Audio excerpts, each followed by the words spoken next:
One is it crossed the line when it essentially to pay for some of the increases in programs, including reference prices. The decision was made to take to essentially reduce SNAP benefits over a 10-year period. And that was a bright line, a red line, if you will, for a number of people in Congress. And the reason it was, in part, is because a deal was made when the debt ceiling was increased that altered SNAP, that made it more difficult for some older SNAP recipients to continue to receive benefits. And the deal was that that would be the only adjustment that would be made in this Congress to the SNAP program. So you lose votes there. And on the other hand, when you look at the Farm Bill, there isn't enough money in the way in which the bill is crafted to essentially pay for all of the increases.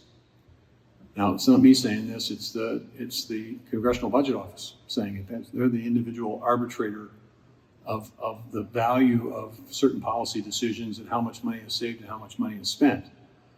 When they calculated the reference price increase, they asked, how are you paying for it? And the answer was, we're paying for it by restricting the ability of the Department of Agriculture and the Secretary to use a portion of the Commodity Credit Corporation.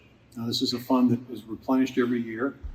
It's a fund that provides the resources for CRP, for ARC, PLC, for a variety of the emergency assistance that we provide when we're faced with things like hurricanes and things of that nature.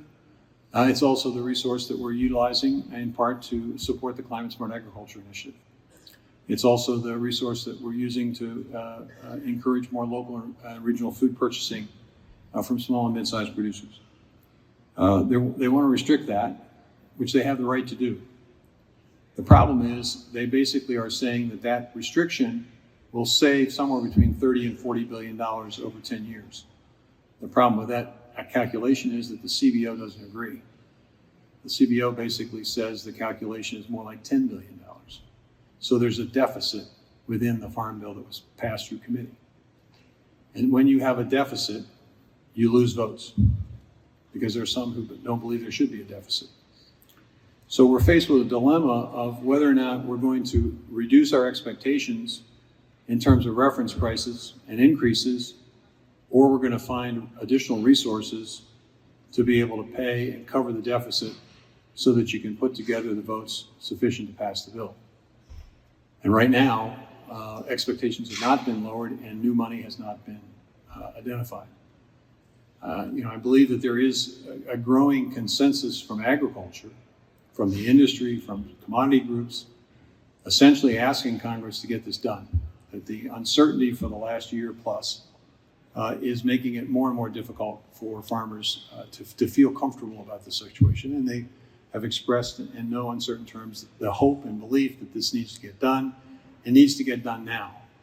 Because if it doesn't get done now, and you roll it over past January 1st, you've got some major challenges because you have to start all over again. You would have a new administration, and you would have a new Congress, and you would have to start the whole process over again. So you would be looking at an additional extension for a period of time. So the goal here, I think, is to try to get this thing done. But to get it done, people either have to become practical in terms of the reference prices, or they have to be real about the cost of it and be able to identify the resources necessary to cover the cost.